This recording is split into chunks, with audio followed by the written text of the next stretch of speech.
புத்தர் ஒரு நாள் ஒரு மரத்தடியில் உட்காந்து இளப்பாரிட்டுருக்காரு. அப்போ பக்கத்தில் இருக்கிற நதிக்கரையிலேருந்து ஜோதிடத்தில் சிறந்த ஒருத்தர் குளித்து முடிச்சுட்டு வரும்பொழுது நிறைய கால் தடம் இருக்கிறத பார்க்குறாரு.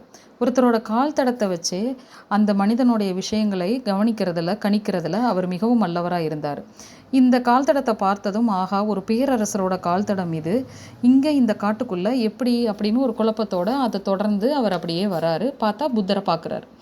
அவருக்கு பயங்கர ஆச்சரியமாக இருக்குது. நம்ம ஒரு பேரரசரை எதிர்பார்த்துட்டு வந்தோம், ஆனால் இங்கே இவர் ஒரு துறவி மாதிரியில் இருக்கார் அப்படின்னு நினச்சிக்கிட்டே புத்தரை பார்த்து, நீங்கள் யார் அப்படின்னு கேட்குறாரு. புத்தர், நான் யாரும் இல்லை அப்படின்னு பதில் சொல்கிறாரு. இவர் திரும்பியும், இல்லை நீங்கள் யார் அப்படின்னு கேட்டோன்னே திரும்பியும் அவர், நான் யாரும் இல்லை அப்படின்னு சொல்கிறாரு. இல்லை, நீங்கள் கண்டிப்பாக ஒரு பேரரசராக தான் இருக்கணும். நான் ஜோதிடத்தில் மிகப்பெரிய அறிஞன். நான் கால் தடத்தை வச்சே கண்டுபிடிச்சிருவேன். நீங்கள் கண்டிப்பாக ஒரு பேரரசர் தான் அப்படின்னு சொன்னோன்னையும் புத்தர் சொல்கிறாரு, இந்த உலகத்தில் 2 விதமான பேரரசர்கள் இருக்காங்க. ஒருத்தவங்க என்ன பண்ணுவாங்க அப்படின்னா, நிறைய நாடுகளை வென்று நிறைய பணம் இதெல்லாம் சேர்த்து ரொம்ப பெரிய பேரரசராக இருப்பாங்க.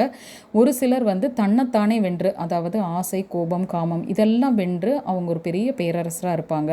எப்பயுமே உலகம் கொடுக்குற எல்லாமே திரும்ப இந்த உலகம் ஒரு நாளில் எடுத்துரும். ஆனால் நமக்குள்ள நம்ம வெற்றி கொண்டு பெற விஷயங்களை யாராலையும் நம்மக்கிட்ட இருந்து வாங்க முடியாது அப்படின்னு ரொம்ப அழகாக அந்த ஜோதிடருக்கு அவர் சொல்கிறாரு. நம்ம லைஃப்லையும் அதுதாங்க. நம்ம வெற்றி கொள்வது அப்படிங்கிறத நம்ம எப்பயுமே முதல்ல நம்ம வச்சுக்கணும்.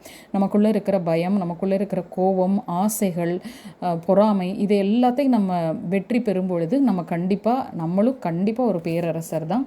Thank you for listening.